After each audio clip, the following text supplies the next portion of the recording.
Tanggung jawab guru dan dosen makin berat, namun kontribusinya kurang dihargai.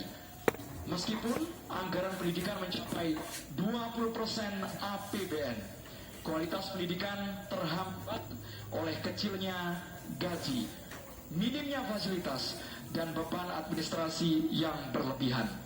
Pertanyaannya, bagaimana komitmen dan apa program yang akan dilakukan paslon untuk meningkatkan kesejahteraan serta kompetensi guru dan dosen? Waktu Bapak 2 menit dimulai saat Bapak berbicara. Terima kasih. Ketika kita berbicara tentang mencerdaskan kehidupan bangsa, maka pendidik menjadi kuncinya. Kita ingin pendidik bisa mendidik anak-anak kita. Karena itu kita harus bertanggung jawab dengan penuh atas kesejahteraan pendidiknya, agar dia bisa konsentrasi mendidik anak-anak kita.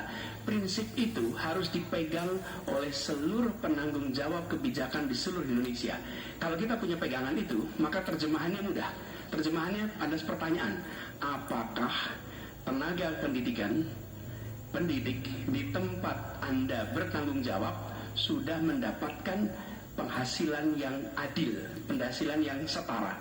Jadi masalah-masalah yang kita miliki sekarang, misalnya ada puluhan ribu guru honorer belum diangkat jadi guru P3K, ada 1,6 juta guru belum tersertifikasi, lalu beban administrasi, itu semua bisa diselesaikan dengan prinsip tadi, bahwa kita harus bertanggung jawab atas kesejahteraan pendidiknya.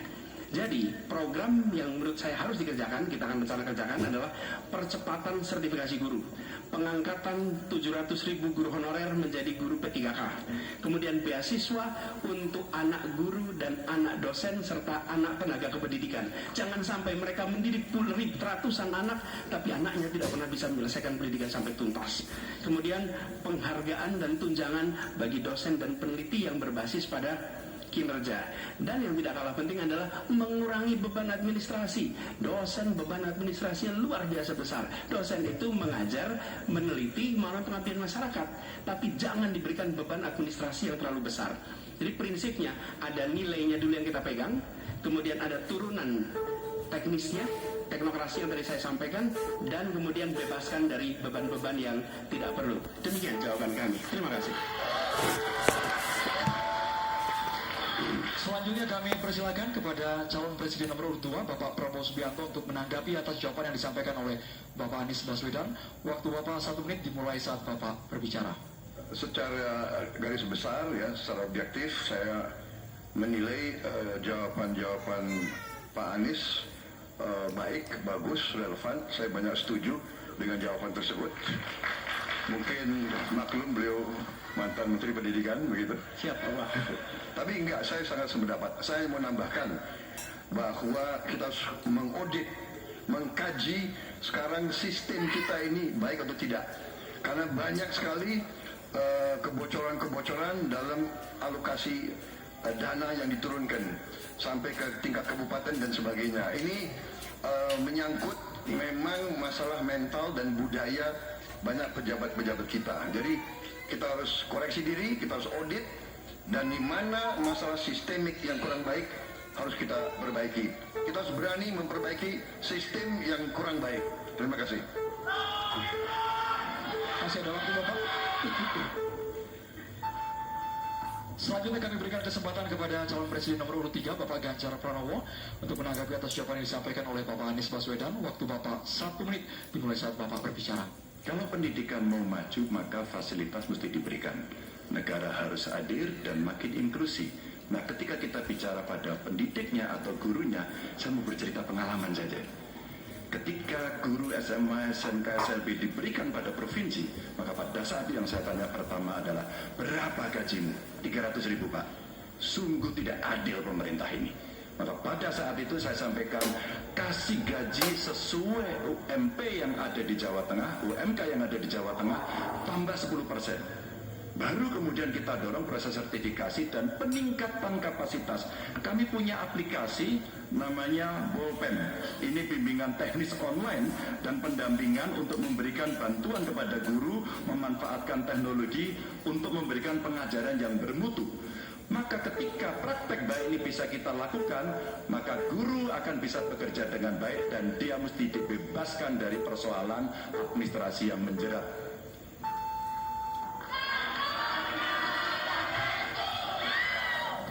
Selanjutnya, calon presiden nomor urut 1 Bapak Anies Baswedan untuk merespon tanggapan dari calon presiden nomor urut 2 dan juga calon presiden nomor urut 3. Waktu Bapak 1 menit dimulai saat Bapak berbicara. Terima kasih Pak Prabowo, terima kasih Pak Ganjar atas kesepemahaman ya terkait persoalan ini. Dan memang kita harus melihat pengeluaran di bidang pendidikan jangan dipandang sebagai cost, sebagai biaya, tapi pandanglah sebagai investasi. Karena itu, negara jangan pelit kalau bicara tentang investasi di bidang pendidikan. Dan jangan pelit kalau sama guru. Jangan pernah kita memberikan yang seminim mungkin untuk guru. Berikan yang adil, sehingga mereka bisa konsentrasi. Dan kami cerita sedikit yang kita kerjakan di Jakarta. PAUD, guru-guru PAUD mendapatkan hibah di Jakarta. Kemudian guru-guru agama kita berikan bantuan. Semua guru dan dosen di Jakarta bebas PBB rumahnya. Sebagai apa? Sebagai penghargaan dari negara untuk mereka. Jadi kita berikan dukungan kepada guru dalam artian status, dosen juga begitu, kemudian penghasilannya dan kehormatannya. Pandang ini sebagai investasi untuk Indonesia menjadi negeri yang tercerdaskan. Terima kasih. Baik hadirin dan juga pemirsa, kita beralih ke calon presiden nomor urut 2 Bapak Prabowo Subianto. Kami mohon kepada panelis untuk mengambil undian subtema di dalam fishbowl. Kami persilakan kepada Bapak Timbul Siregar untuk bisa menuju ke wadah yang telah tersedia. Sambil diperlihatkan Bapak kepada masing-masing calon presiden dan juga ke kami moderator. Kesejahteraan sosial dan inklusi. Selanjutnya kami mengundang Profesor Asep Saifuddin Johar, MA, PhD untuk bisa mengambil undian daftar apakah huruf A, B, atau C. Sambil diperlihatkan ke kamera huruf C dengan subtema kesejahteraan sosial dan inklusi. Ya, ini soalnya kesejahteraan sosial dan inklusi masih tersegel, Pak. Kita akan segera buka. Pertanyaan hanya akan dibacakan satu kali. Mohon disimak dengan baik. Negara beradab adalah negara yang memenuhi hak kelompok rentan, termasuk penyandang disabilitas. Pasal 5 Undang-Undang Penyandang Disabilitas diantaranya mengatur tentang pemberian konsesi dan penyediaan data belum terpenuhi. Pertanyaannya, apa komitmen paslon dalam pemberian konsesi dan penyediaan data penyandang disabilitas? Silakan dijawab, waktunya 2 menit, dimulai dari Anda berbicara. Baik, masalah ini adalah sangat penting dan saya sendiri sudah sejak awal berjuang di bidang politik sebagai ketua umum Gerindra. Kami yang mensponsori undang-undang disabilitas.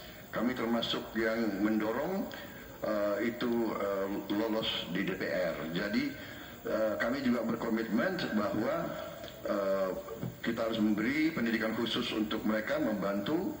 Saya juga sering mengirim tim-tim olahraga untuk olimpiade disabilitas, sepak bola disabilitas dan sebagainya. Tapi intinya adalah benar bahwa kita harus lebih berpihak kepada mereka dan kita berkomitmen untuk juga nanti merekrut mereka ini di dalam pekerjaan-pekerjaan yang bisa mereka lakukan di pemerintahan dan juga di komunitas pertahanan.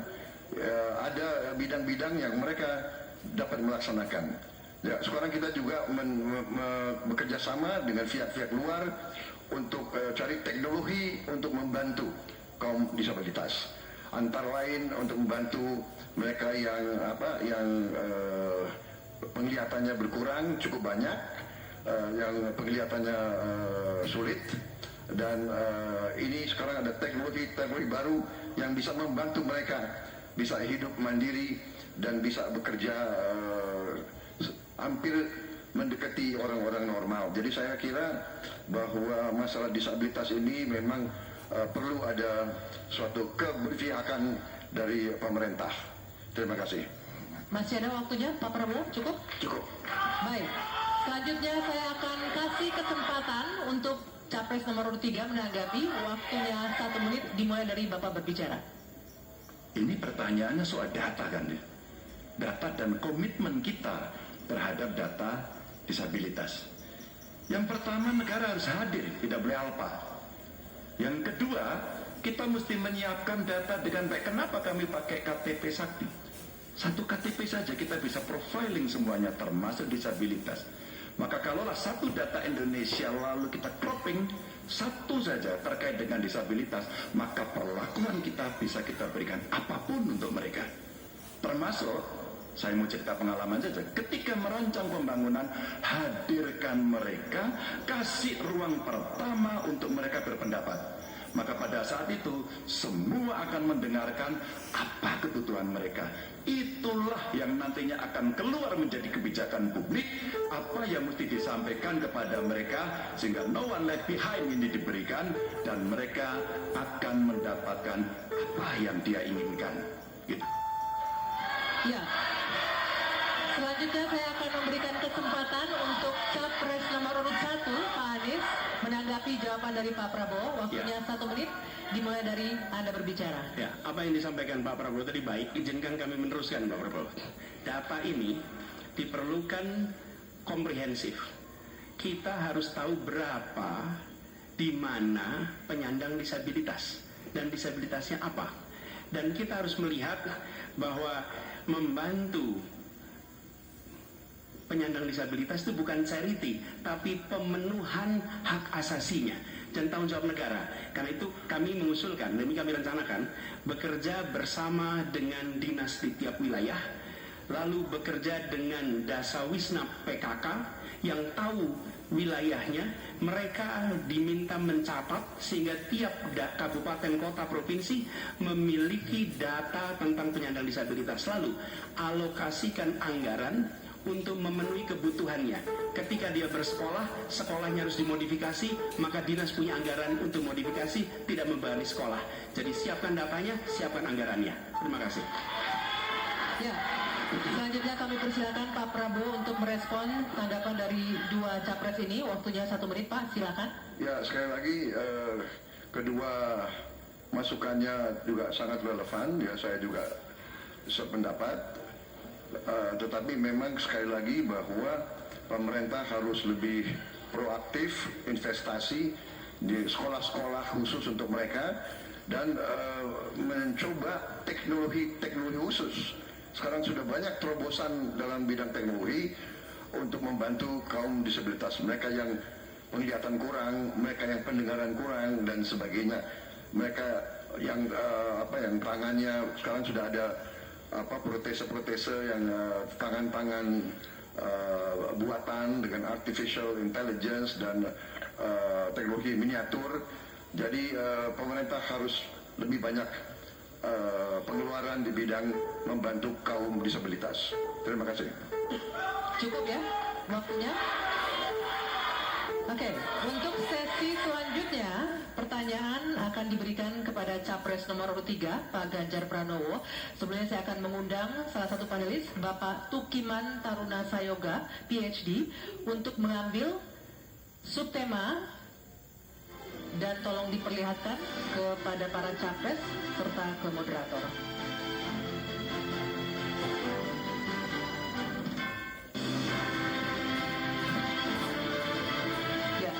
Temanya ketenaga kerjaan, dan selanjutnya saya mengundang Prof. Vina Andriani, Med PhD, untuk mengambil undian daftar pertanyaan dari Fishbowl. Silakan ditunjukkan huruf B. Silakan amplop. Berikut ini dengan subtema ketenaga kerjaan, posisi amplop masih tersegel. Sekali kami ingatkan bahwa kami hanya akan membacakan pertanyaan selama 1 kali. Mohon para calon presiden untuk menyimak dengan seksama. Pertanyaan ini ditujukan untuk calon presiden nomor 3, Bapak Ganjar Pranowo, dengan subtema ketenaga kerjaan. Pekerja migran Indonesia tersebar di banyak negara. Di sana mereka banyak mengalami masalah, mulai dari masalah hukum, pelecehan, hingga kesehatan mental.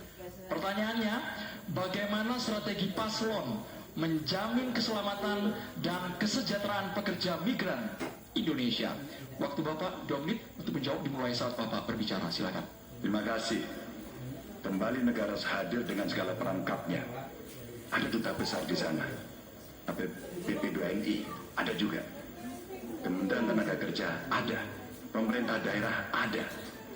Kami mau bercerita pengalaman. Karena kemarin kami komunikasi dengan pekerja migran kita ada di Hong Kong. Kita live bersama dan mereka menuntut apa yang menjadi pertanyaan ini. Pak Ganjar, apa pelindungan yang diberikan kepada kami? Inilah panic button, inilah nomor telepon, dan kalian kalau ada masalah telepon ke situ. Kalau tidak, makanya akan kita tarik di pemerintah tertinggi agar kita bisa mengintervensi. Kenapa ini menjadi penting? Masalah-masalah yang mereka hadapi, satu, mulai mereka berangkat legalitasnya mesti beres. Mulai mereka berangkat kita sudah harus tahu skillnya apa. Mulai mereka berangkat apa yang ada dalam kontrak kerja kita pastikan semuanya. Dari kementerian yang ada, lembaga yang ada, itulah kontrol dilakukan. Kenapa saya bicara sampai mesti ada tempat melapor, duta besar yang aktif agar kita bisa melindungi segenap bangsa Indonesia dan seluruh tumpah darah. Warganya dimanapun mesti dilindungi. Dan dari sinilah pengalaman kami pernah membebaskan beberapa pekerja yang bermasalah, baik di Arab Saudi, di Sudan, terus kemudian di Kamboja, yang mereka terindikasi TPPO. Maka ketika kemudian melihat seperti ini, tindakan tegas adalah dari pemimpin tertinggi. Pengalaman saya jadi gubernur. Maka yang saya telepon adalah Menlu, yang saya telepon adalah duta besar, dan bagaimana kita beraksi agar kita bisa menyelesaikan persoalan itu. Komitmen ini tidak terlalu sulit. Ketika data benar, instrumen benar, melakukan dengan cara yang benar, maka seluruh persoalan akan cepat diselesaikan. Waktunya habis, Bapak. Sekarang kami berikan kesempatan kepada calon presiden nomor 1, Bapak Anies Baswedan, untuk langsung menanggapi dengan waktu 1 menit. Meneruskan apa yang tadi disampaikan, saya berjumpa dengan para pekerja migran di Malaysia, ngobrol dengan mereka permasalahannya, datang ke desa pekerja migran di Wonosobo, pasti Pak Ganjar juga tahu. Nah, apa yang saya temukan? Memiliki kewenangan di pemerintahan tidak berarti memiliki pengetahuan tentang permasalahan. Yang dimiliki kewenangan, pengetahuan siapa yang tahu? Justru aktivis-aktivis pekerja migran. Jadi kami melihat harus dilibatkan para aktivis pekerja migran, mereka yang tahu lubang-lubang masalah di dalam melindungi pekerja migran. Kita memang betul, kita ingin melindungi sejak pra keberangkatan sampai mereka berada di sana. Tapi di tengah itu banyak sekali lika-liku yang ketika kita berada di birokrasi, banyak yang tidak ketahui. Karena itu kami melihat, libatkan mereka, lalu negara kolaborasi.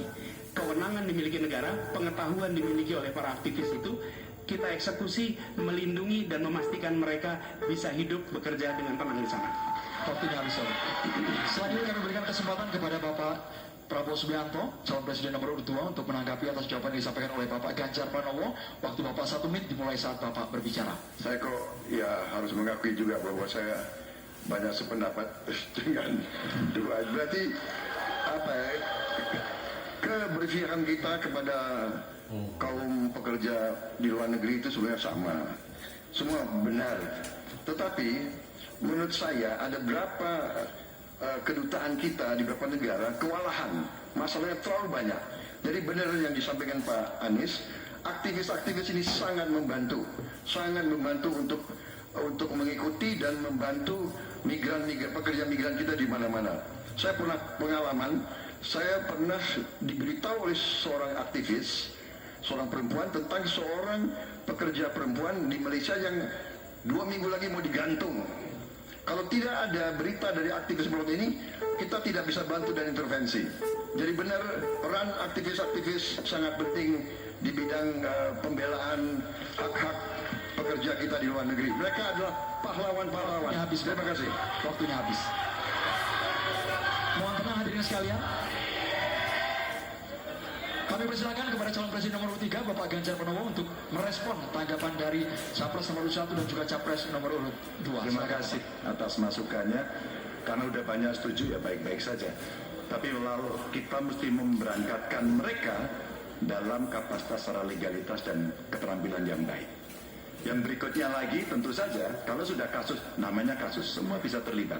Gunakan teknologi informasi, gunakan medsos, maka kenapa kemudian dalam pengalaman kami, seluruh kepala dinas Anda harus punya medsos. Disitulah orang sebenarnya bisa menyampaikan secara cepat. Maka ketika itu masuk dalam dashboard kami, dalam lapor Gupumbama pada saat itu, kita merespon dengan sangat cepat karena kita tahu persoalan yang mereka hadapi. Menggunakan banyak pintu-pintu untuk melaporkan ini adalah bagian cara menangani kasus yang paling tepat. Tapi mencegah itu jauh lebih baik dengan sekali lagi legalitas, keterampilan, kontrak, dan memberdayakan seluruh aparatur termasuk pemangku kepentingan dan aktivis kalau Mas Anies tadi sampaikan. Saya kira itu cara yang cukup komprehensif untuk merespon persoalan. Waktunya habis Bapak. Oke. Sekarang boleh saya kasih waktu untuk berikan tepuk tangan bagi ketiga calon presiden. Silakan. Ya. Baik, dan juga kami mempersilakan capres untuk kembali duduk ke tempat masing-masing. Ya, Bro. Hadirin dan juga pemirsa, di segmen berikutnya, ini yang paling ditunggu-tunggu yaitu sesi